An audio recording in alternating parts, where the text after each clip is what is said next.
Situé en haute banlieue, le camp Kwame Nkrumah a reçu ce jeudi la visite du président de la transition, chef suprême des armées.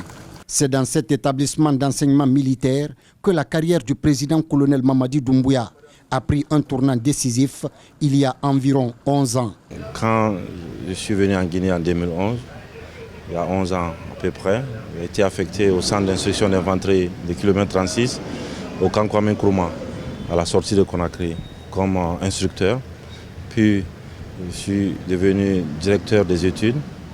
Et après avoir formé à peu près 4000 militaires d'Iran et sous-officiers, en même temps, après le cours de formation de commandant d'unité au Sénégal, j'ai été affecté au centre d'instruction d'infanterie de Kindia. Le centre d'instruction d'infanterie de Kindia, 2014, 15, 16, jusqu'à ce qu'on m'a appelé pour conduire une mission à l'extérieur de la Guinée.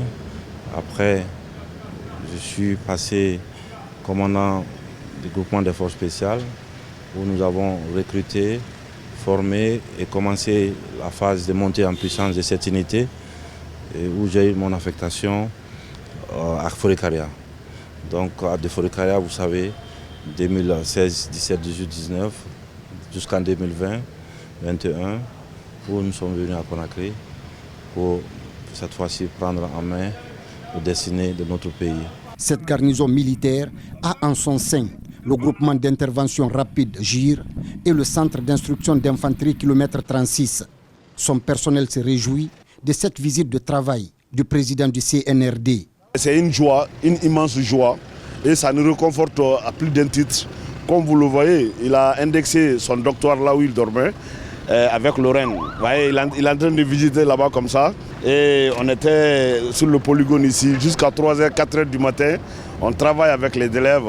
Après avoir visité les installations et serré la main à ses anciens collaborateurs, le président de la transition galvanise la troupe et l'invite à plus de vigilance. J'ai décidé ce matin de venir voir les camarades et vous dire bonjour et en même temps vous encourager. C'est pas facile, mais on va y arriver et on arrivera tous ensemble. Aujourd'hui, depuis la prise du pouvoir par le CNRD, nous essayons vraiment d'améliorer les conditions de vie de nos camarades parce que j'étais dedans, je sais, je connais les problèmes, on était tous là.